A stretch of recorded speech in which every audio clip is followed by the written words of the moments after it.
أعوذ بالله من الشيطان اللعين الرجيم. بسم الله الرحمن الرحيم.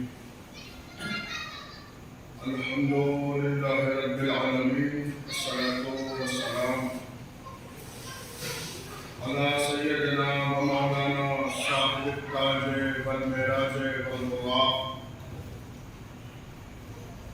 وسيد العرب والعجم، اسمه مكتوب ومرفوع ومنفوس باللوح والقلم، جسمه مؤثر منور مطهر، مولانا الثقلين جد الحسن والحسين، محبوب رب المشرقين والمغربين ابي القاسم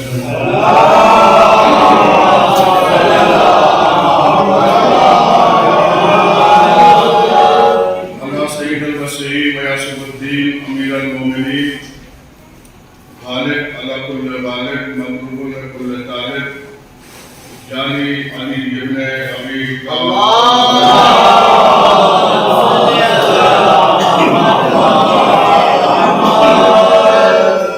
والد شبیر و شبر، عادل منح و انتر، وقال نبی بشارہی فی یوم الخندق، ضربتو علی یوم الخندق، افضلو من عبادت الثقلین، والد طیبین الطاہرین المعصومین المظلومین، ولعنۃ اللہ علی اعدائہ وغاصبی حقوقہم ومنکری فضائلہم وامامتہم وسخاوتہم وشجاعتہم وطہرتہم وولایتہم وعطشہم اجمعین، علی لعنۃ اللہ علی قوم الظالمین. اما بعد فقد قال اللہ تبارک و تعالی فی کتاب الکریم: بسم اللہ الرحمن الرحیم، لا رطب ولا یابس الا فی کتاب مبین.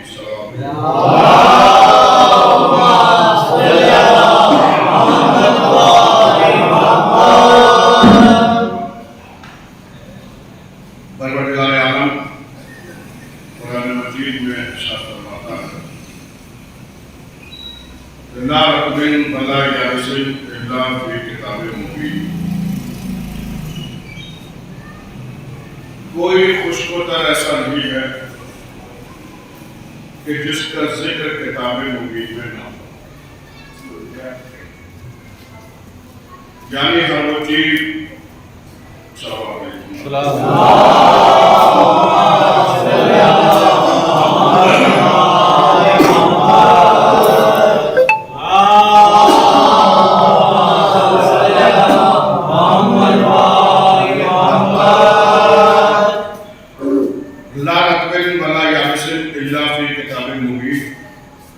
کوئی خشک و تر ایسا نہیں ہے کہ جس کا ذکر کتاب مبین میں نہ ہو. یعنی ہر وہ چیز جو خشک میں ہے اور ہر وہ چیز جو تر میں ہے، سب کا ذکر کتاب مبین میں. اس کا مطلب یہ ہوا کہ اس میں لفظ عام بھی ہے، لفظ خاص بھی ہے، اس میں لفظ واحد بھی ہے، لفظ جمع، اس میں بحث ماضی بھی ہے، ماضی مستقبل بھی ہے، بحث مستقبل بھی ہے. اس میں خطاب کسی قوم سے ہے، مراد کوئی قوم. اس میں خطاب پیغمبر سے ہے، مراد امت. اس میں حقائق اسلام ہے، شرائع ادیان ہے.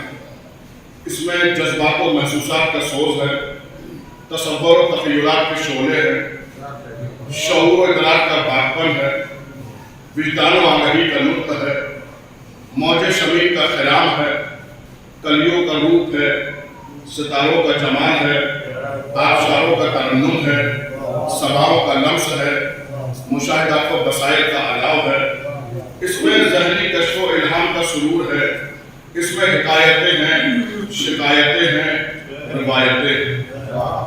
اس میں فصل ہے، فصل ہے، عقل ہے، اس میں انشاء ہے، خبر ہے، تاکید ہے، رخصت ہے، اس میں پھول کا ذکر، خار کا تذکرہ، غیر کا ذکر، غار کا تذکرہ، اس میں پڑھ کر حملہ کرنے والوں کا بھی ذکر ہے، اس میں میدان سے بھاگ جانے والوں کا، اس میں آگ لگانے والوں کا بھی ذکر ہے، اس میں آپ کو گلزار بنانے والوں کا، اس میں امانت دار بیویوں کا بھی تذکرہ ہے، اس میں خیانت دار بیویوں کا بھی تذکرہ ہے، اس میں ان بیویوں کا بھی تذکرہ ہے جو باپردہ گھر کے اندر بیٹھی رہی، اور اس میں ان بیویوں کا بھی تذکرہ ہے جو میدانوں میں نکل آئے، اس میں شریفوں پر درود بھی ہے، اس میں کمینوں پر لعنت بھی ہے۔ قرآن ہر حقیقت کی گواہی ہے، قرآن ہر کلمہ گو سے کسی شے کا سواری ہے۔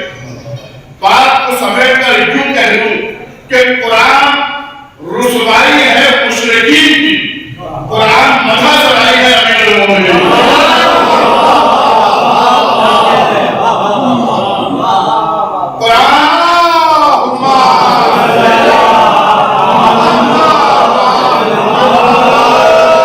قرآن علی کی مدح کرتا ہے، علی کے دشمن کو ذلیل کرتا ہے۔ یقین آئے تو سورہ طلب کو پڑھ کے دیکھ لیجیے گا کتنا ذلیل کیا ہے بلی بن مغیرہ کو قرآن نے۔ آواز آئے کہ محبوب اس بلی بن مغیرہ کا کہنا نہ ماننا، یہ بدخلق ہے، عیب جو ہے، چغل خور ہے، یہ خیر سے روکتا ہے، یعنی جو بھی خیر سے روکے وہ بدخلق بھی ہے، وہ عیب جو بھی ہے، وہ چغل خور بھی ہے، لیکن پہلے طے کیا جائے کہ خیر ہے کیا، خیر کہتے کسے، یہ کون بتائے گا، یہ ہماری بھی قوم بتائے گی۔ جب ہمارے یہاں اذان ہوگی تو آواز آئے گی حی علی خیر العمل، آؤ اس عمل کی طرف جو خیر ہے، لیکن یہ بھی یاد رکھ لیجیے گا کہ یہ جملہ غدیر سے پہلے اذان ہوئے گا۔ اس جملے کو غدیر کے میدان میں پیغمبر نے اذان میں شامل کروایا، مؤذن سے کہا کہو حی علی خیر العمل، مؤذن نے غدیر کے میدان میں گلدستہ اذان پر جانے کے بعد پہلی مرتبہ کہا حی علی خیر العمل۔ اب میرا سوال یہ ہے کہ یہ بتائیے کہ اس اعلان کے بعد پیغمبر نے کیا کیا؟ اس اعلان کے بعد پیغمبر جو کرے وہی خیر عمل ہے۔ اگر اس اعلان کے بعد پیغمبر نماز پڑھوائے تو نماز خیر عمل، اگر روزہ رکھوائے تو روزہ خیر عمل، اگر دوبارہ حج کو لے جائے تو حج خیر عمل، اگر زکات نکلوائے تو زکات خیر عمل، اگر خوف نکلوائے تو خوف کا خیر عمل، اور یہ سب نہ کرنے کے بجائے علی کو ہاتھوں پہ بلند رکھنے کا ہے، ہم کو مولا ہو تو ہاتھ علی کو مولا، تو پھر ماننا پڑے گا کہ ہر عمل عمل ہے، علی کی بلائے خیر عمل۔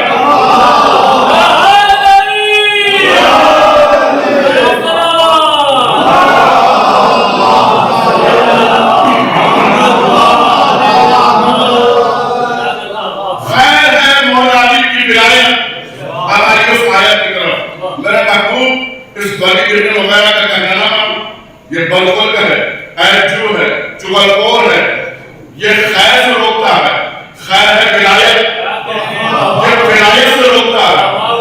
اب جو بھی ولایت سے روکے، اپنا ہو یا پرایا، عالم ہو یا جاہل، سید ہو یا امتی، سمجھ لیا وہ بدخلق بھی ہے، عیب جو بھی ہے، چغل خور بھی ہے۔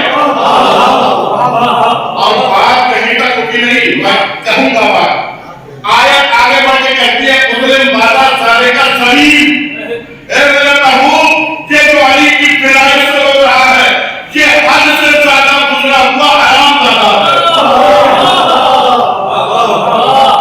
اس لیے کہ علی کی ولایت سے روکنے والا اللہ تعالیٰ نہیں ہو سکتا، لیکن خیر ہے علی کی ولایت، اور صرف خیر مولا علی کی ولایت نہیں، خود مولا علی کی خیر ہے۔ اور یہ مولا کائنات کے نمبر کفا سے فرمایا کہ الناس انا تسبیح المصدقین، انا راحت السائلین، انا صلاۃ المؤمنین، انا صلاۃ المصلین، انا حی علی الصلاۃ، انا حی علی الفلاح، انا حی علی خیر۔ مولا علی فرماتے ہیں کہ انا تسبیح المصدقین، ہر تسبیح پڑھنے والے کی تسبیح میں علی ہوں۔ تسبیح میں کیا پڑھا جاتا ہے؟ اللہ اکبر، الحمدللہ، سبحان اللہ۔ مولا علی کے فرما رہے ہیں کہ ہر تسبیح پڑھنے والے کی تسبیح میں علی ہوں۔ کیا علی کیا مطلب؟ کوئی کہے اللہ اکبر، آپ فرما رہے ہیں میں ہوں۔ کوئی کہے الحمدللہ، آپ فرما رہے ہیں میں ہوں۔ کوئی کہے سبحان اللہ، آپ فرما رہے ہیں میں ہوں۔ یا علی جس نے آپ کو خدا کہا، آپ نے سجدہ کرا دیا، آگ میں جلوا دیا۔ اب یہ آپ کیا فرما رہے ہیں کہ ہر تسبیح پڑھنے والے کی تسبیح میں علی ہوں؟ مولا بات سمجھ میں نہیں آئی کہ قرآن پھر سے پڑھو، غور سے پڑھو، پڑھ کر بتاؤ کہ آدم کو حوا سے کس نے ملایا؟ اس نے ملایا کہ میں نے ملایا؟ بتاؤ موسیٰ کو دریا پار کس نے کرایا؟ اس نے کرایا کہ میں نے کرایا؟ بتاؤ ابراہیم کو آگ سے کس نے بچایا؟ اس نے بچایا کہ میں نے بچایا؟ بتاؤ یوسف کو کنویں سے نکال کر مصر کے تخت پر کس نے بٹھایا؟ اس نے بٹھایا کہ میں نے بٹھایا؟ بتاؤ عیسیٰ کو انجیل کس نے پڑھائی؟ اس نے پڑھائی کہ میں نے پڑھائی؟ جس نے مجھے دیکھا میری تسبیح پڑھتے ہیں، چونکہ میں نے اس کو دیکھا میں اس کی تسبیح پڑھتا ہوں۔ انا تسبیح المصدقین، اللہ فرماتا ہے انا صلاۃ المؤمنین، میں مومنین کی نماز ہوں۔ اس کا مطلب یہ ہوا کہ جس کے دل میں علی کی محبت ہے وہ ہر وقت کا نمازی ہے، وہ ہر وقت نماز میں ہے۔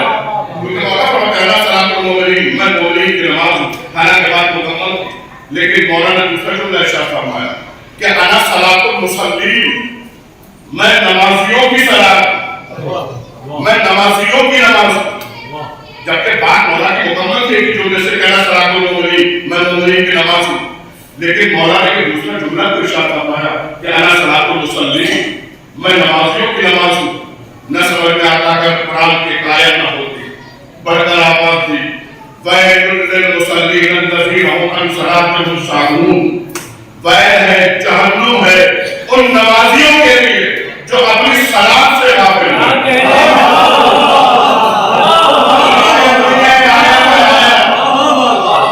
حدیث نہیں ہے، کوئی بحث کرنے لگے، قرآن کی آیت ہے کہ جہنم ہے ان نمازیوں کے لیے جو اپنی صلاۃ سے غافل ہیں۔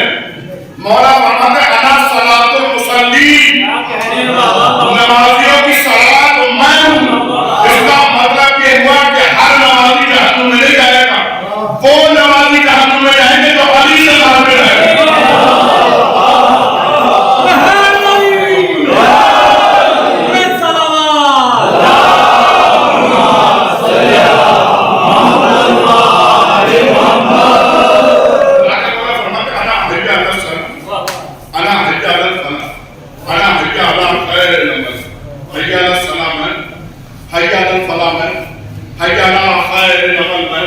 اور ہمارے اذانوں میں آواز آتی ہے حی علی الصلاۃ، حی علی الفلاح، حی علی خیر العمل۔ مولا فرماتے ہیں حی علی الصلاۃ میں ہوں، حی علی الفلاح میں ہوں، حی علی خیر العمل میں ہوں۔ اس کا مطلب یہ ہوا کہ مؤذن بھی، بھلے وہ جانے یا نہ جانے، لیکن مؤذن بھی پردے پردے میں کہتا ہے جلدی کرو علی کی طرف، آؤ علی کی طرف، دوڑو علی کی طرف۔ خود مولا علی بھی ان کی ولایت بھی خیر۔ بس اب جس کے پاس یہ خیر نہیں ہے سمجھ لیجیے گا اس کی خیر نہیں۔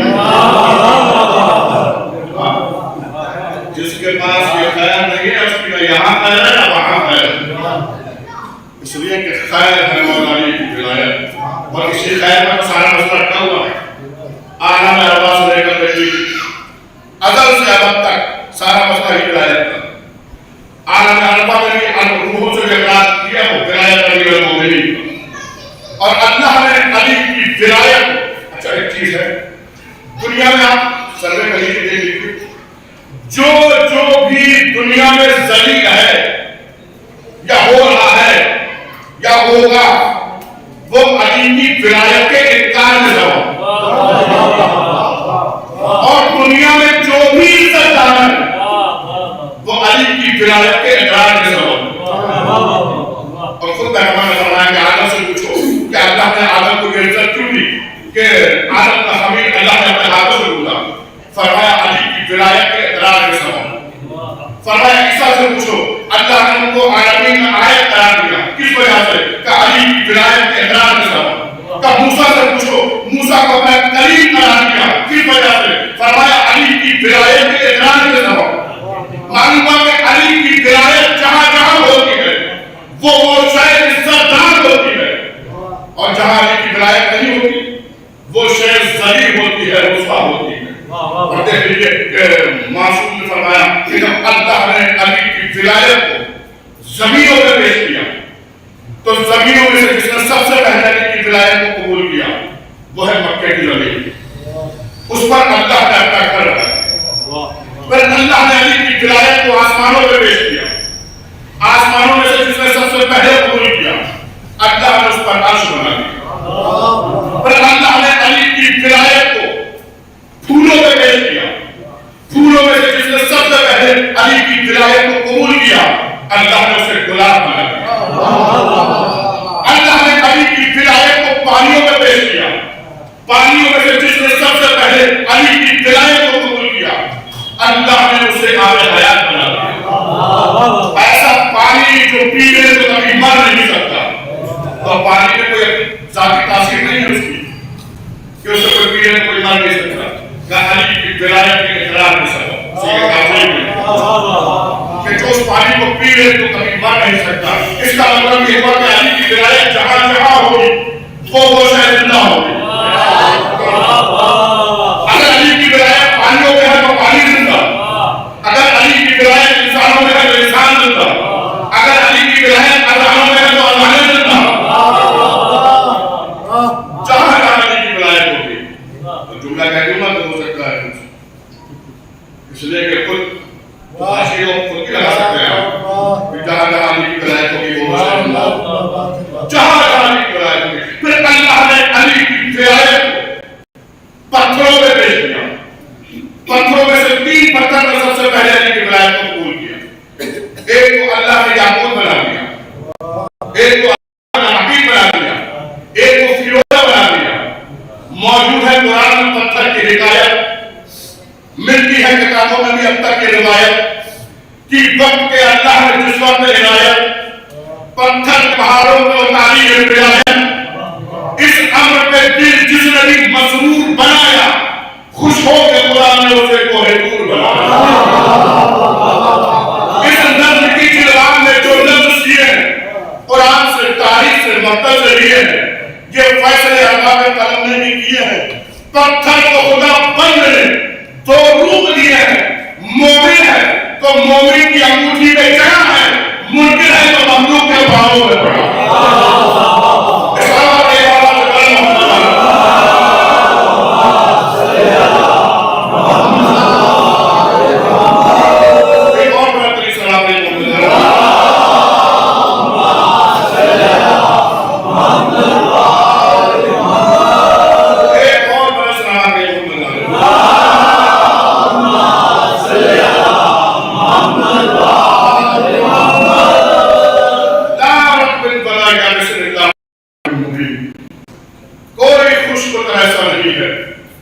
جس کا ذکر کتاب مبین میں نہ ہو، تو کتاب مبین اکیلی نہیں ہے، کتاب مبین کے ساتھ امام مبین بھی، اور کتاب مبین کا یہ دعویٰ ہے کہ جان اپنے بنا جان سے ملتا ہے کتاب مبین، ہر کچھ قدر کتاب مبین میں ہے، تو پھر سب کچھ امام مبین میں بھی ہونا چاہیے۔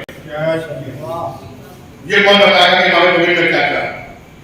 یہ بھی کوئی نہیں بتا سکتا، قرآن سے پوچھتے ہیں۔ جب قرآن سے پوچھا تو سورہ یاسین آیت نمبر 12 بہتر آواز دی، کُلَّ شَيْءٍ أَحْصَيْنَاهُ فِي إِمَامٍ مُبِينٍ، ہم نے ہر شے کا احاطہ کر دیا امام مبین میں۔ جب یہ آیت نازل ہوئی تو پوچھنے والے نے پوچھا سرکار امام مبین کون ہے؟ کیا وہ توریت ہے؟ فرمایا نہیں۔ کیا وہ انجیل ہے؟ فرمایا نہیں۔ کیا وہ زبور ہے؟ فرمایا نہیں۔ کہ سرکار کون ہے؟ پیغمبر نے مولا علی کی طرف اشارہ کر کے فرمایا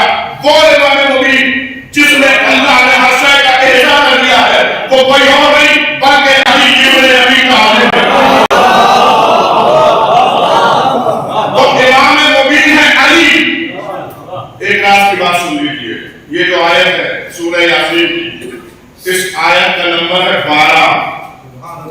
یہ آیت بتا رہا ہے کہ امام مبین 12 ہی ہوتے ہیں. اور ہر شے کا حصہ صرف علم سے محدود نہ کریے، ہر شے کا حصہ ہے علی طالب علیہ السلام کے ساتھ. اور وہی بات نہیں کی تو علم تو یہ ہے کہ مولا کائنات سفر کر رہے ہیں، ساتھ میں جناب عمار بھی وادی نبض سے مولا کا گزر چوٹیوں کی وادی. جناب عمار نے دیکھا تھا اپنے نظر جہاں تک نظر جا رہی ہے چوٹیاں ہی چوٹیاں ہیں، سیلاب ہے چوٹیوں کا جلدہ چلا رہا. چونکہ جناب عمار نے پہلی بار دیکھا تھا، دیکھتے ہی کہا بلند ہے وہ ذات جو ان لاکھوں چوٹیوں کی تعداد کو جانتی ہے.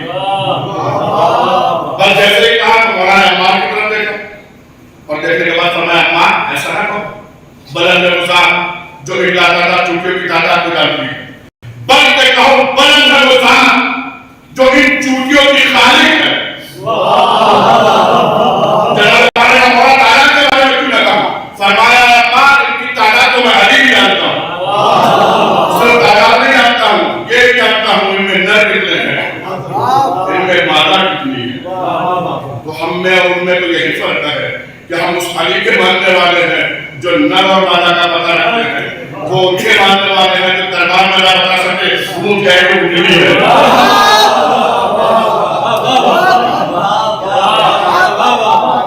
ہر شے کا حصہ ہے. اور یہ تو سب جانتے ہیں، آپ نے سلمان صلی اللہ علیہ وسلم کے بارے میں جانتے ہیں کہ سلیمان نبی کا گزر ہوا تھا وادی نبی سے. جب سلیمان نبی کا گزر ہوا تو چوٹیوں کے سردار نے کہا اپنے اپنے گھروں میں چلی جاؤ، اپنے اپنے دلوں میں چلی جاؤ، سلیمان نبی کا لشکر آ رہا، ایسا نہ ہو تو تمہیں کچھ کرنا. لیکن جب مولا علی کا گزر ہوا تو چوٹیوں کے سردار نے کہا اپنے اپنے گھروں سے باہر آ جاؤ، دنیا میں جا رہے ہیں.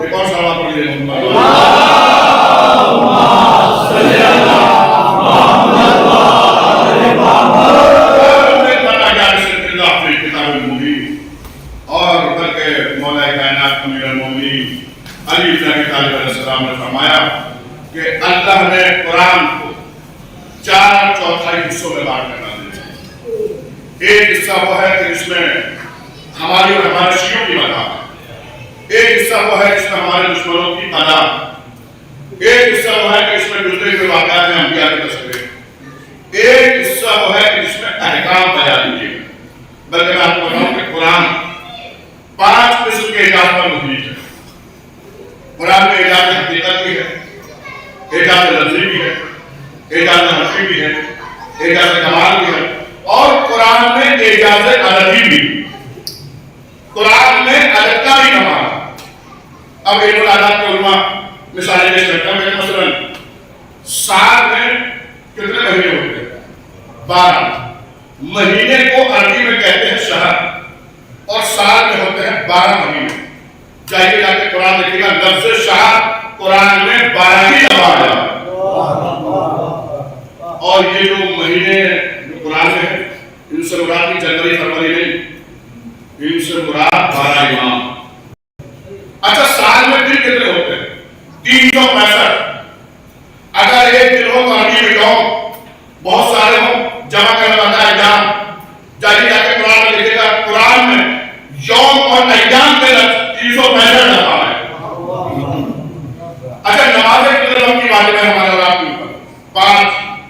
ایک نماز ہو تو صلاۃ، بہت ساری ہو تو لفظ صلوات آتا. چاہیے جا کے قرآن میں دیکھیے گا لفظ صلوات قرآن میں 5 ہی دفعہ ہے. واجب نمازوں کی رکعتیں کتنی ہیں؟ 17 رکعت.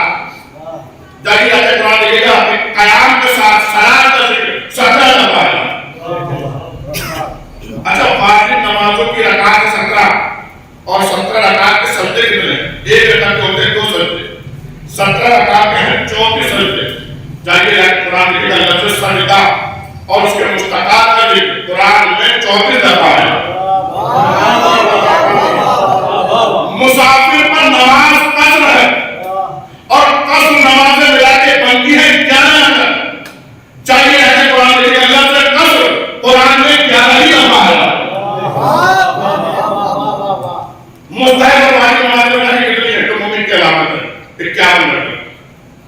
جائیے جا کے قرآن دیکھیے گا صلاۃ کے ساتھ عقیدوں کا لفظ 51 دفعہ آیا. نماز کے لیے کیا کرنا پڑتا ہے؟ وضو. وضو میں 3 چیزیں دھونا واجب: چہرہ، دائیں ہاتھ، بایاں. دھونے کو عربی میں کہتے ہیں غسل. جائیے جا کے قرآن دیکھیے گا لفظ غسل قرآن میں 3 دفعہ آیا. اگر پہلے دھونا ہوگا تو 5 دفعہ آتا، لیکن 3 دفعہ آیا. اچھا حاجی جب ہم چلے جاتے ہیں تو خالی نامہ کا طواف کرتے ہیں. کتنا طواف کرتے ہیں؟ 7. جائیے جا کے قرآن کے لفظ طواف قرآن میں 7 ہی دفعہ آیا. کوئی لفظ نبی کتنے ہیں؟ 5. لفظ قرآن میں 5 ہی دفعہ آیا. اچھا سب کچھ چھوڑیے، پیچھے والے سے بھی سوال ہے. یہ بتائیے کہ ہمارے امام کتنے ہیں؟ پیچھے والے کو نہیں معلوم. ہمارے امام ہماری کیا بات ہے، تھوڑا سا لگتا ہے کہ ہمارے امام 12 صرف شیعوں کے امام 12 64 ہے، نہیں 84 صرف شیعوں کے امام 12 ہے. چاہیے جا کے قرآن لے گا لفظ امام قرآن میں 12 ہی دفعہ ہے.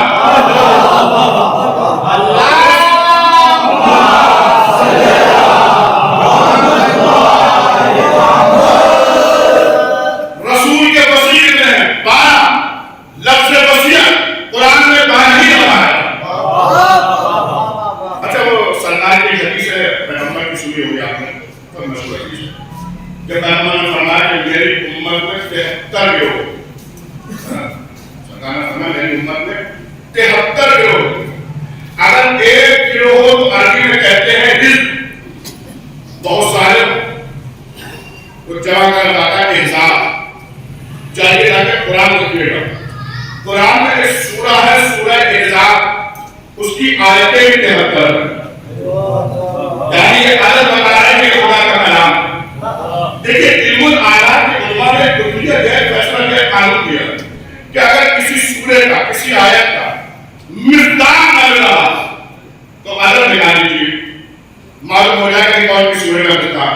وہ کہتے ہیں مثلا قرآن میں محمد کے نام کا سورہ ہے، سورہ محمد، لیکن قرآن میں علی کے نام کا سورہ نہیں، فاطمہ کے نام کا سورہ نہیں، حسن حسین کے نام کا سورہ نہیں. وہ کہتے ہیں کہ عدد نکال لیجیے، معلوم ہو رہا ہے کون سی سورہ کا مقدار. حضرت علی علیہ السلام کے نام کے عدد 110، اور یاد کر لیجیے یہ عدد جو بتا رہا ہوں اس ترتیب سے. اور اگر اسی ترتیب سے فٹ کرتے ہیں آپ تو صرف یہی فٹ تو نہ جانے کتنی مشکلیں آپ کی حل ہو جائیں. حضرت علی علیہ السلام کے نام کے عدد ہیں 110. چاہیے جا کے قرآن دیکھیے گا، قرآن میں سورہ ہے سورہ کہف، اس کی آیتیں بھی 110. یعنی یہ عدد بتا رہے ہیں کہ سورہ کہف سورہ علی ہے. عدد نے بتایا کہ سورہ کہف علی والا سورہ ہے، سورہ کہف سورہ علی ہے. یہی وجہ تھی کہ امام حسین علیہ السلام نے نو کے نیزہ پہ جانے کے بعد کسی اور سورے کی تلاوت نہیں کی، سورہ کہف کی تلاوت کی. کیوں؟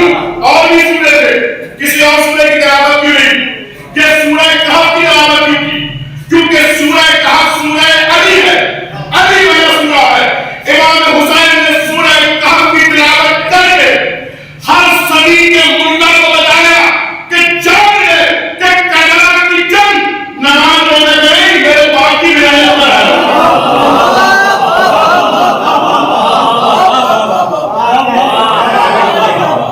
اس لیے کہ سورہ کہف سورہ علی ہے، یہ علی والا سورہ ہے. سورہ کہف کی آیت 110 اور حضرت علی علیہ السلام کے نام کے عدد 110. اچھا ایک چیز اور ہے جس کے نام کے عدد 110 ہے، اور وہ ہے نمک. نمک کے عدد 110. یہی وجہ ہے کہ کوئی انسان کسی کے گھر ایک وقت کھانا کھائے، ایک مہینہ 2 مہینے، اس کے بعد وہ بے وفائی کرے، غداری کرے، دھوکے بازی کرے، سب کیا کہتے ہیں؟ نمک حرام. کیوں جی نمک حرام کیوں کہتے ہیں؟ کھائے تو اس میں روٹی بھی ہے، کھائے تو اس نے چاول بھی ہے، یہ روٹی حرام کیوں نہیں کہتے، یہ چاول حرام کیوں نہیں کہتے، نمک حرام کیوں کہتے ہیں؟ کہ اس لیے کہ نمک کا رشتہ ہے علی بن ابی طالب سے، اور نمک کا رشتہ صرف مولا علی سے نہیں، نمک کا رشتہ بیوی سیدہ سے بھی ہے، کیونکہ نمک محل ہے جہاں پہ آگے رہا، اب نمک کا رشتہ علی سے بھی ہے، نمک کا رشتہ بیوی سیدہ سے بھی ہے۔ اب جو بھی علی اور فاطمہ کا نمک کھائیں گے ان کا فضائل میں رکھا ہے،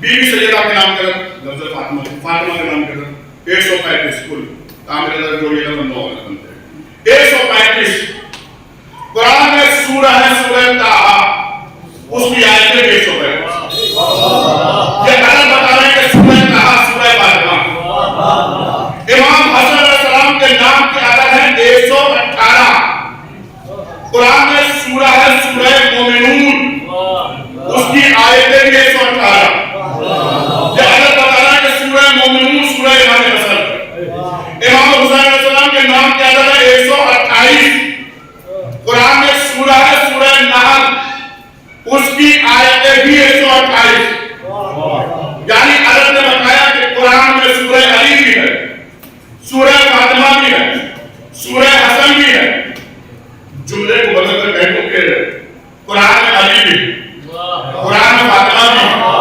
قرآن میں حسن بھی، قرآن میں حسین بھی ہے۔ دیکھیں میدان مباہلہ میں جب پنجتن پہنچے تو عیسائیوں کا جو سب سے بڑا عالم تھا اس نے پنجتن کو دیکھتے ہی کہا ان سے مباہلہ نہ کرنا، میں نے ان کے بارے میں انجیل میں پڑھ رکھا، عیسائیوں کا عالم کہہ رہا ہے ان سے مباہلہ نہ کرنا، میں نے ان کے بارے میں انجیل میں پڑھ رکھا۔ خیبر کے میدان میں مرحب نے نجومی یہودی عالم کو گلے کے چھپے بٹھا دیا اور اس سے کہا کہ جو بھی مسلمان میدان میں آئے اپنا حساب کتاب لگا کے مجھے بتانا کہ کون آیا، میں اسی اعتبار سے تیار ہو کے جاؤں گا۔ اب جو بھی مسلمان میدان میں آتا تھا پرچہ لے کے وہ اپنا حساب کتاب لگا، مرحب گھبرانا نہیں اب فلاں مسلمان، مرحب گھبرانا نہیں اب فلاں مسلمان، مرحب گھبرانا نہیں اب فلاں مسلمان۔ جب 40 دن مورائے کائنات کھولے پر سوار ہو گئے رسول کا عالم لے کے میدان میں پہنچے تو نجومی یہودی عالم تیرے کی چھت سے بھاگنے لگا، مرحبا کا کیا ہوا کیوں بھاگ رہا ہے، اب کون مسلمان آ رہا ہے، اس نے کہا بے وقوف مسلمان نہیں اسلام آ رہا ہے، اب تو خیر نہیں اب تم مانا جائے گا کہ کیوں کہ اب وہ آ رہا ہے جس کے بارے میں میں نے تورات میں پڑھا تھا، اس کے آنے کا انداز یہ ہوگا تلوار یہ ہوگی گھوڑا یہ ہوگا۔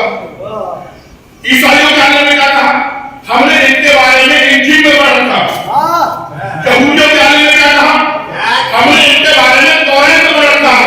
اس کا مطلب یہ ہوا کہ عیسائیوں کو پنجتن انجیل میں مل گئے، یہودیوں کو پنجتن تورات میں مل گئے، کیا کیسے مسلمان ہیں انہیں قرآن میں حقیقی میں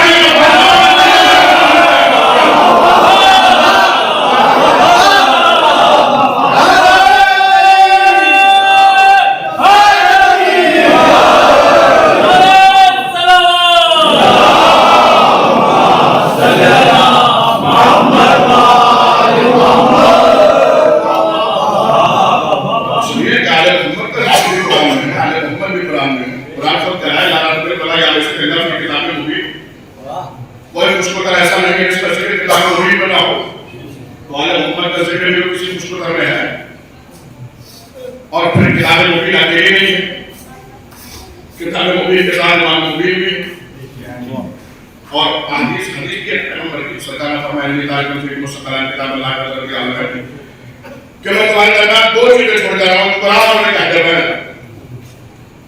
ایک وارث ایک ورثہ، ایک نعت ایک شامل، اور پھر پیغمبر کی دوسری حدیث کہ علی و مع القرآن، القرآن مع علی، قرآن علی کے ساتھ، علی قرآن کے ساتھ. اب ان دونوں حدیثوں کی روشنی میں دونوں طیب، دونوں حدیث، دونوں رحمت، دونوں نور، قرآن بھی پاک علی بھی پاک، قرآن بھی طاہر علی بھی طاہر، قرآن بھی طیب علی بھی طیب، قرآن بھی ہادی علی بھی ہادی، قرآن بھی رحمت علی بھی رحمت، قرآن بھی نور علی بھی نور. قرآن میں سورہ کوثر تو علی ساقی ہے کوثر، قرآن میں سورہ آل عمران تو علی فرزند عمران، قرآن میں سورہ قل هو اللہ احد تو علی اللہ کی پہچانیت کی سند، قرآن کی چھوٹی سے چھوٹی آیت بھی قرآن، قرآن کی بڑی سے بڑی آیت بھی قرآن، علی کا چھوٹے سے چھوٹا بھی علی، علی کا بڑا سے بڑا بھی علی، قرآن کی طرف بھی دیکھنا عبادت، علی کے چہرے پر بھی نظر کرنا عبادت، قرآن کی آیتیں بھی پڑھنا ثواب، علی کے فضائل بھی پڑھنا ثواب. جو قرآن کو چھوڑ دے وہ بھی کافر، جو علی سے دور ہو دے وہ بھی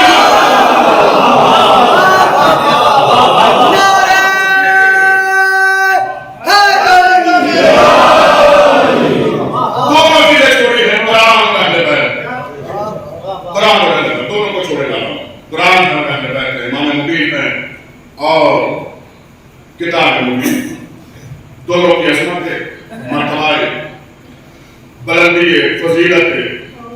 جو عظمت قرآن کی وہ اہل بیت کی، جو مرتبہ قرآن کا وہ اہل بیت کا. صاحب کیا مرتبہ ہے قرآن کا، کیا عظمت ہے قرآن کی؟ دیکھیے جہاں پر قرآن رکھا جاتا ہے اسے مسرد قرآن کہتے ہیں، قرآن کی لہر کہتے ہیں، قرآن کی جگہ کہتے ہیں. اگر کوئی انسان اس مسرد قرآن پر، قرآن کی لہر پر، قرآن کی جگہ پر دنیا کی کتاب رکھ دیتا ہے تو اسے ڈانٹ دیا جاتا ہے کہ بھائی آپ کو تمیز نہیں ہے، یہ قرآن رکھنے کی جگہ اس پر دنیا کی کتاب کیوں؟ تو کہنے والا کہہ سکتا ہے کہ اس کتاب میں کوئی غلط بات نہیں، اس کتاب میں کیا ہے سب بولو، ظالم کا ساتھ نہ دو، مظلوم کا ساتھ دو. ہم نے کہا کتنی سچی باتیں، کتنی اچھی باتیں اس کتاب میں کیوں نہ ہوں، لیکن یہ کتاب تو اب کوئی کتنا ہی بڑا کیوں نہ بن جائے.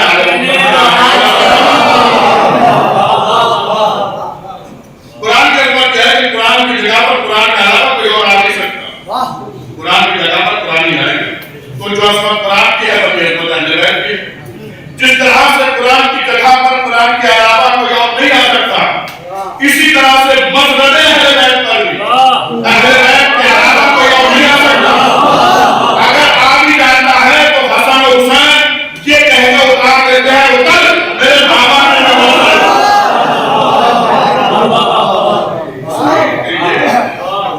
جو عظمت. اچھا یہ تو ضروری ہے کہ اس کے انسان کے بعد بہت ساری ڈگریاں ہو، بہت زیادہ پڑھا لکھا ہو تو ہمارے پاس سمجھ میں آئے نہیں.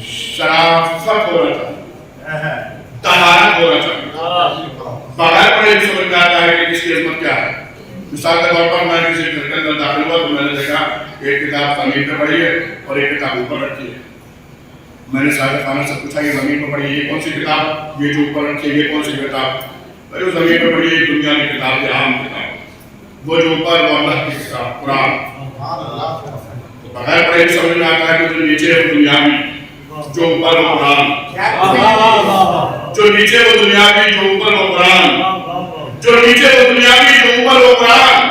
آپ سمجھ میں آیا کہ تقریب کے میدان میں نبی نے سب کو نیچے کیوں اٹھایا ہے.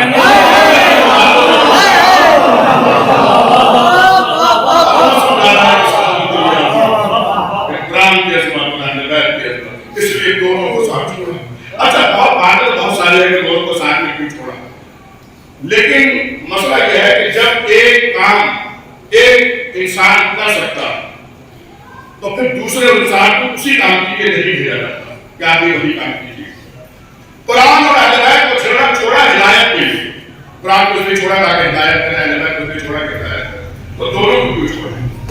کسی ایک کو چھوڑ دیتے یا قرآن کو چھوڑ دیتے یا اہل بیت کو چھوڑ دیتے. کیا دونوں کو اس لیے چھوڑا کہ ضرورت تھی کہ بغیر اہل بیت کے قرآن سمجھ میں نہیں آئے گا. پتہ نہیں چلے گا کون سی آیت کہاں پر آئی، کس جگہ پر آئی، کیا پیغام آئی، کیا مقصد تھا، کیا ریزن تھا، کیا ہدف تھا. اور بغیر قرآن کے اہل بیت کی معرفت نہیں ہو سکتی. بہت ساری دلیلیں، بہت ساری باتیں کہ اہل بیت کو قرآن کے ساتھ کچھ چھوڑا اور قرآن کے اہل بیت کے ساتھ کچھ چھوڑا. کیا اہل بیت کو قرآن کے ساتھ اس لیے چھوڑا کہ جب قاری قرآن پڑھے گا اور قرآن پڑھے گا کہ آدم دونوں ہاتھوں سے بنے، موسیٰ کا عصا التہا بنا، شیطان مارنے الہی سے نکالا گیا، موسیٰ نے فرعون کے تماچا مارا، موسیٰ کی قوم کے لیے بنو سلوا آیا، عیسیٰ پیدا ہوتے ہی بولے. پر یہ سب کیسے ہوا ہوگا؟ بھائی کیسی باتیں کرتے ہیں؟ قرآن کا نام مانیے تو یاد رکھے صرف ماننے سے کام نہیں چلتا.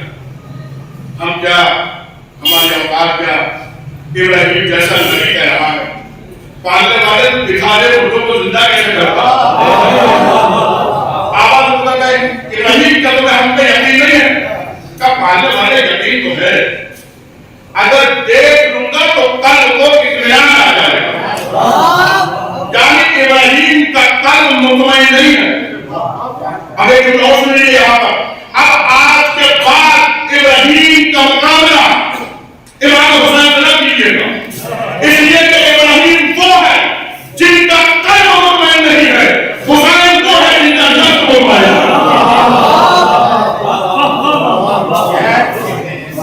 مجھے جواب ابراہیم کو بغیر دیکھے یقین نہیں آتا، تو پھر یہ آپ کے قاریوں کو کا اس لیے ہم نے قرآن کے ساتھ اہل بیت کو چھوڑا کہ قرآن کا کام ہے صرف بتانا، اہل بیت کا کام ہے کر کے دکھانا. قرآن نے بتایا کہ عیسیٰ پیدا ہوتے ہی بولے. کیسے پتہ چلے، کیسے ثابت ہو کہ عیسیٰ پیدا ہوتے ہی بولے؟ آیت 13 میں جب بتانے کا مولا کائنات نے کتابوں کی تلاوت کر کے بتایا کیسے بولے. قرآن نے بتایا کہ موسیٰ نے فرعون کے تماچا مارا. کیسے پتہ چلے، کیسے ثابت ہو؟ آیت 16 رجب کو ابو طالب کے گھر میں جب ابو جہل آیا ان کی خاک کا سرما لگانے کے لیے تو 3 دن پہلے ایسا تماچا مارا. ابو جہل کا چہرہ ہی گھما. قرآن نے بتایا کہ موسیٰ کی قوم کے لیے بنو سلوا ہے. کیسے پتہ چلے؟ قائد در فاطمہ پر دیکھیے، جناب فضا آسمان سے کھانا. قرآن نے بتایا کہ شیطان مارنے الہی سے نکالا گیا. کیسے پتہ چلے؟ آئیے دیکھیے نبی نے اپنے گھر سے کتنا ہاتھ لگایا. قرآن نے بتایا کہ موسیٰ کا عصا التہا بنا. کیسے پتہ چلے، کیسے ثابت ہو؟ آئیے دیکھیے آنکھ میں امام نے شیر قاری کو کس طرح سے اس لیے کہ مامون نے بلایا تھا امام کی توہین کرنے کے لیے اور جانوروں سے کہا تھا کہ فرزند رسول اس خان پر تشریف فرما ہو تو تم ان کی توہین کرنا، مجھے خوشی ہو. لیکن امام نے جو معجزہ دکھایا، شریف کرنے والا خود شریف ہو. لیکن صالح ظلم کی حدیں پار کر جاتا. جب مامون سے یہ نہ ہو سکا تو اس نے اپنے دربار میں تمام سپاہیوں کو، وزیروں کو، مشیروں کو اکٹھا کیا اور اکٹھا کرنے کے بعد کہا کہ میں نے تم سب کو یہاں اس لیے جمع کیا ہے کہ میں تم سے ایک مشورہ چاہتا ہوں. دیکھیں کافر کا مشورہ کافر سے ہوتا ہے اور مومن کا مشورہ مومن سے ہوتا ہے. کہا کیسا مشورہ؟ کوئی کیسی ترتیب بتاؤ کہ جس سے میں فرزند رسول کو راستے سے ہٹا دوں اور طالب میں میرا نام بھی نہ. ایک سپاہی کھڑا ہوا، اس نے کیا کہا دوبارہ کہنا. کوئی ایسی ترتیب بتاؤ کہ جس سے میں فرزند رسول کو راستے سے ہٹا دوں. اس نے کہا کہ جس کو تو راستے سے ہٹانا چاہ رہا ہے اصل میں راستہ ہی وہی اور راستے کو راستے سے نہیں ہٹایا. کبھی کوئی کیسی ترتیب تو بتاؤ کہ اس سے میں فرزند رسول کو آٹھ امام کو یہاں رضا کو قتل کر دوں، طالب میں میرا نام بھی نہ. ایک سپاہی اور کھڑا ہوا، اس نے کہا کہ ایسا کر کہ تو دور دراز جنگل سے 40 شیر منگوا اور ان کو زندان کے اندر کچھ دن تک بھوکا رکھنا. اس کے بعد کوئی امام کے پاس جانا اور جانے کے بعد کہنا فرزند رسول میں نے کچھ جنگلی شیر منگوائے ہیں، میں انہیں خریدنا چاہتا ہوں اور آپ چلیے اور دیکھ کر بتا دیجیے کون سا شیر ٹھیک ہے، کون سا ٹھیک نہیں ہے، کس کی نسل ٹھیک ہے، کس کی ٹھیک نہیں ہے. جیسے امام زندان کے قریب جائے تو دربان سے کہنا وہ زندان کا در کھول دے گا. 40 کے 40 جنگلی شیر امام پہ ٹوٹ پڑے. درندے کو کیا پتا کہ ایمان کیا ہوتا ہے؟ اس نے کہا کہ درندے کو کیا پتا کہ ایمان کیا ہوتا ہے؟ جب جس کو ایمان کا بنانا ہو وہ درندہ ہے۔ اگر آپ کی ترکیب اچھی ہے، اگر ایسا ہی کریں، آپ کو دور رہا گئے 40 شہر موبائل زندان کے اندر بھوکا رکھا کچھ دن تک، اس کے بعد امام کے پاس گیا مامون، اور جانے کے بعد کہا فرزند رسول میں نے کچھ جنگلی شیر موبائل ہے، میں انہیں خریدنا چاہتا ہوں، اور آپ چلیے اور دیکھ کر بتا دیجیے کہ کون سا شیر ٹھیک ہے کون سا ٹھیک نہیں ہے، کس کی نظر ٹھیک ہے کس کی ٹھیک نہیں ہے، میں خرید لوں گا۔ امام نے فرمایا مامون تو کیسے رسول کا خیال رکھتے ایسا فرزند رسول درندے ہیں جانور ہیں جنگلی ہیں۔ امام نے پکڑا مامون کا ہاتھ، چل میرے ساتھ۔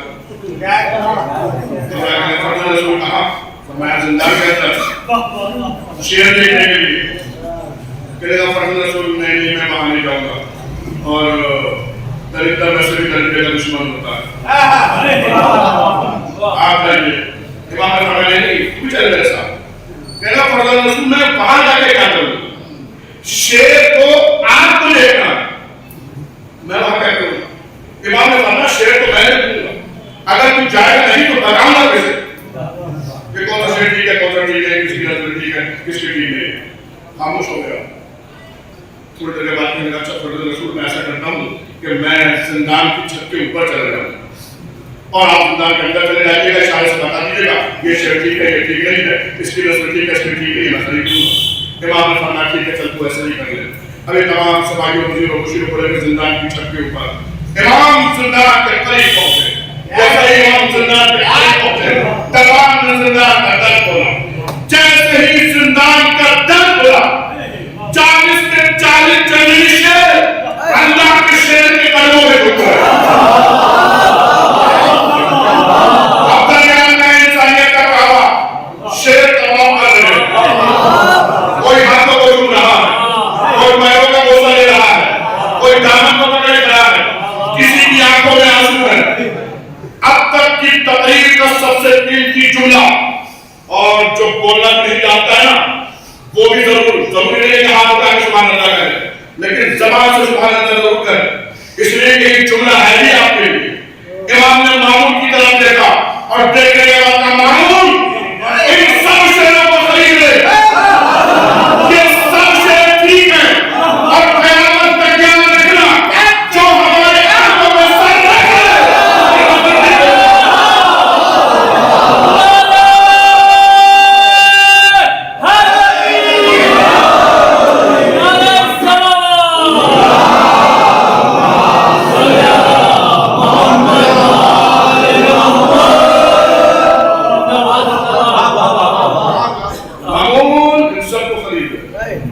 سب سے ٹھیک ہے، اور قیامت تک یاد رکھنا کہ جو ہمارے قدموں کو سر رکھ دے اس کی نسل ٹھیک ہوتی ہے، اور جو نہ رکھے ہر چیز پھر سے بہتری جاتی ہے۔ اب سے دیکھو تراش کیجیے گا آپ اس طرح کرے گا۔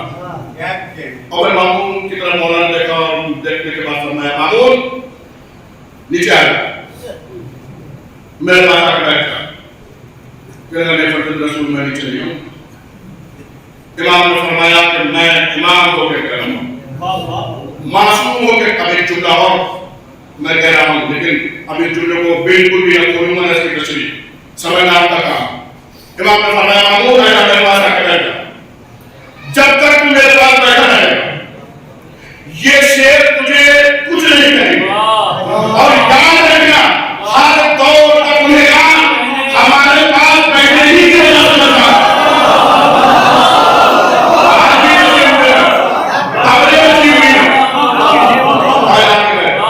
ابھی آگے امام کے پاس بیٹھ گیا، اب یہ شیروں کو دیکھ رہا ہے، شیر کو دیکھ رہا ہے۔ کبھی کبھی شیر کو کھول دیتے تو ڈر جاتا، کافی دیر میں بیٹھے ہوئے پھر یہ کہنے لگا امام سے مولا عجیب بات ہے، جنگلی شیر ہیں، درندے ہیں، بھوکے ہیں، اور ان شیروں نے آپ کو کچھ نہیں کہا، کوئی نقصان نہیں پہنچایا۔ امام مسکرائے اور مسکرا کے امام نے فرمایا ہم نے بنا دیا ہمیں قائم مقام کیوں رکھا، ہمارے ہاتھ میں سارا نظام کیوں، اگر تو کہے تو ان کو زبانیں عطا کروں، یہ جاری مدد نہ کہے ہمارے وہاں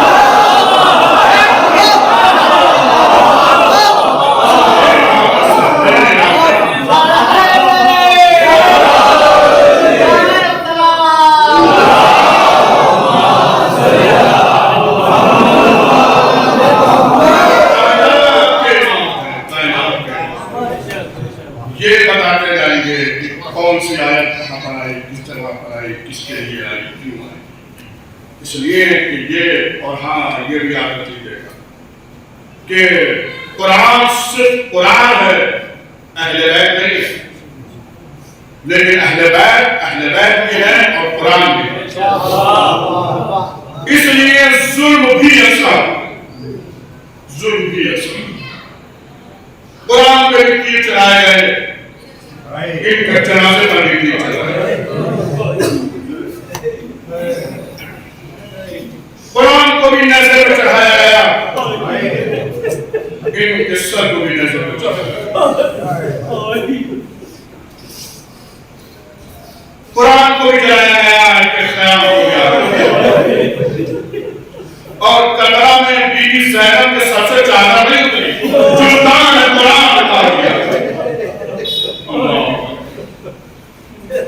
میں نے یہ بڑی مجلس میں کہا تھا کہ وہ لیجیے اتنا بھی ہو سکتے ہیں، اس لیے کہ چہروں کو تباہ ہو گیا. آپ بھی دن گزر رہے ہیں جان بتائی دے کس سفر سے چاند نکل آیا، چاند کے انتظار ہو گیا.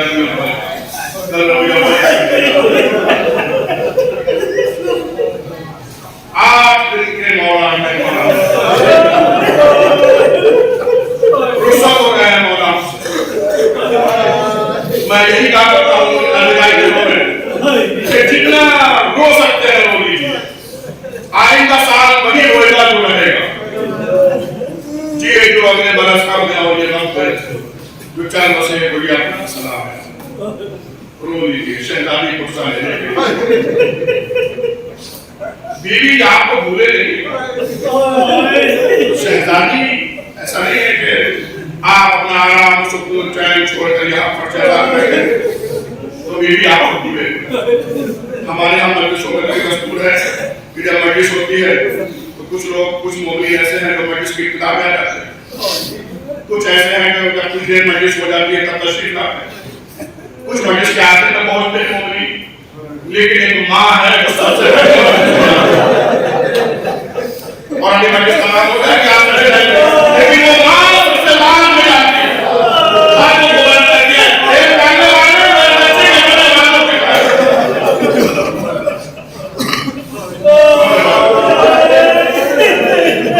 ماں شہزادی آپ کو بھولے گی. ایک واقعہ سنی نہیں ہوئے جناب علیہ السلام کی مصیبت آپ کو سنا کہ شہزادی آپ کو بھولے نہیں، شہزادی آپ کو یاد کی. ایک مومنہ کی ضعیفہ، اس کا ایک بیٹا تھا، جوان بیٹا تھا. وہ دونوں ہی ماں بیٹے تھے بس. اور ہر سال جب محرم کا چاند نمودار ہوتا تھا تو وہ دونوں ماں بیٹے مل کر فرشیزہ بچھاتے تھے. 10 دن تک مولا حسین کا واقعہ کرتے تھے. جب عاشور کا دن آتا تھا تو وہ جوان بیٹا اپنے ہاتھوں سے تالیاں بناتا اور اپنے سر پہ تالیاں رکھتا تھا اور ماں پیچھے دونوں ماں بیٹے ماتھا کرتے ہوئے کربلا جاتے تھے. یا حسین ماں حسین یا حسین کربلا جاتے تھے، تالیاں کرتے کرتے چلے جاتے. تاریخ یہ کہتی ہے کہ ایک سال ایسا ہوا کہ اس ضعیفہ کا جوان بیٹا بنا. وہ ضعیفہ مومنہ اکیلی رہ گئی. ادھر محرم کا چاند فلک میں نمودار ہوا، اس نے چاند کو دیکھا، بیٹے کی یاد ہے. پہلی محرم آئی تو نے فرشیزہ بچھائی، فرشیزہ بچھا کے بیٹھ کر رونے لگے اور روتے روتے خود نے کہا مولا میں اس لیے نہیں رو رہی ہوں کہ میرا بیٹا مر گیا، میں اس لیے رو رہی ہوں کہ آپ کا ایک نظران کم ہو گیا. 10 دن تک اس نے خود ماتم کیا. جب عاشور کا دن آیا چونکہ اس کا بیٹا تاکیہ بناتا تو اب بیٹا نہیں ہے، اس ضعیفہ نے اپنے ہاتھوں سے تاکیہ بنایا، اپنے سر پہ رکھا، ماتم کا پوری کروا تاکیہ کو دفن کیا. پلٹی جیسے ہی پلٹی تو ذہن میں خیال آیا کہ برابر ہے قبرستان، اسی قبرستان میں میرے بیٹے کی قبر. آج جا کے فاتحہ تو نہ پڑھوں گی لیکن اپنے بیٹے کو جا کے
تاکہ شہزادے کو غصہ ہو جائے.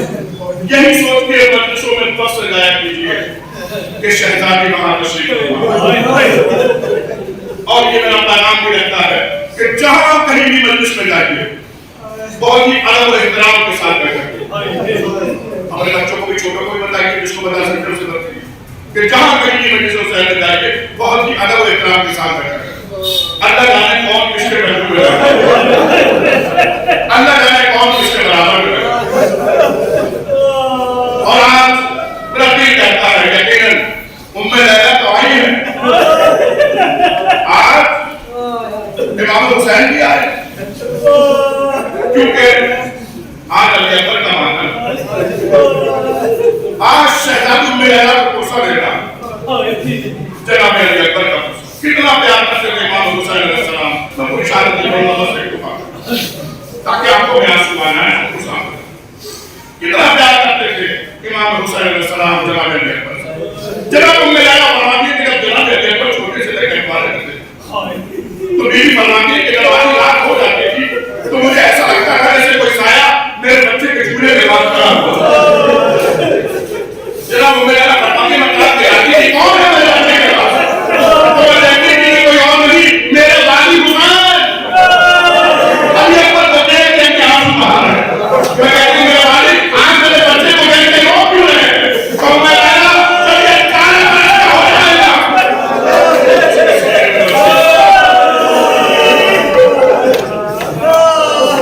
جب یہ معاملہ کرنا یا رات میں کرنا سفر دیکھا میں ایک جگہ پر قیام ہوا. امام حسین علیہ السلام کرسی پر تشریف فرما, برابر میں جناب علی اکبر علیہ السلام کھڑے.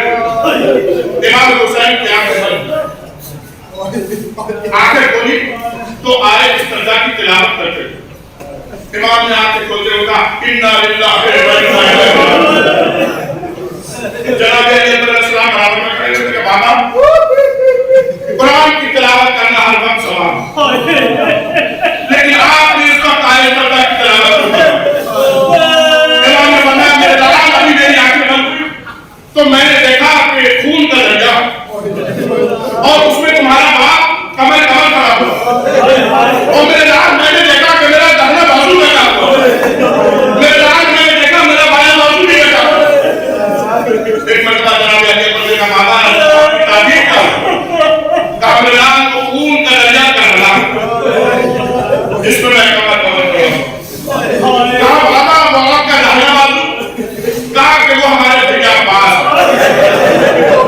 تو دریا کے کنارے نظر ہو جائے.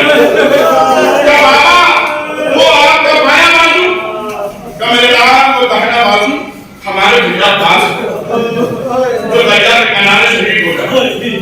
کہا بابا وہ بایاں بازو, کہا میرے دلال نے تمہیں بتایا ہمارا دہنا بازو ہمارے دریا پاس. اور جیسے کہا تو جناب علی اکبر کا بابا میں سمجھ گیا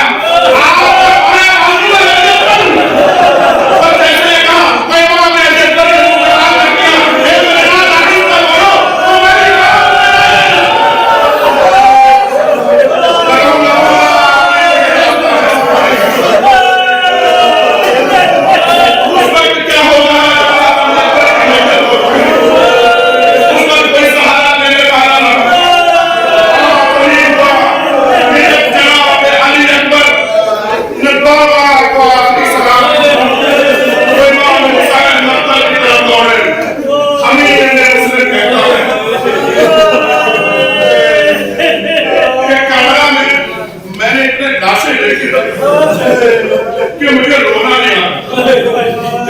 ہم یہ کہہ رہا ہوں میں نے تلاشا کہ مجھے رونا نہیں آتا, لیکن میں نے ایک منظر ایسا دیکھا کہ سارا پکار میری آنکھوں سے آنسو بہ گئے. ہم یہ کہتا ہے میں نے دیکھا کہ جب جناب علی اکبر اپنے بابا کو آخری سلام دی تو حسین مقتل کی طرف دوڑے, تو دوڑتے دوڑتے ختمہ سمینے کربلا میں گئے. ہم یہ کہتا ہے میں نے دیکھا کہ امام حسین پھر دوڑے پھر زمین میں دوڑے. ہم یہ کہتا ہے میں نے دیکھا کہ حسین 9 مرتبہ زمین پر گئے اور پھر 9 مرتبہ زمین کربلا میں گئے تو حسین سے اٹھایا گیا ایک رنجے سے بچے کی طرح تو ہم نے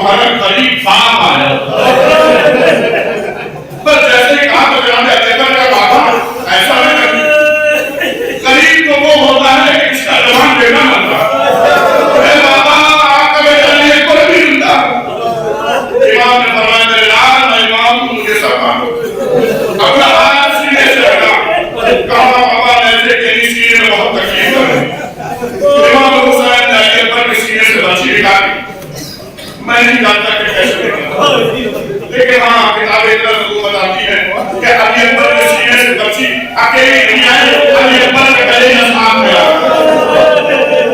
دان کی میت کو لایا میت کو کھایا آپ کے کھانے میں پہنچے میت کو رکھا سنے آپ نے میرے کی سمسیا سنا لاش اکبر کی کو مقتل سے اٹھا لائے حسین جبل سے بچڑے سے اٹھا چاند کو شام کے بادل سے اٹھا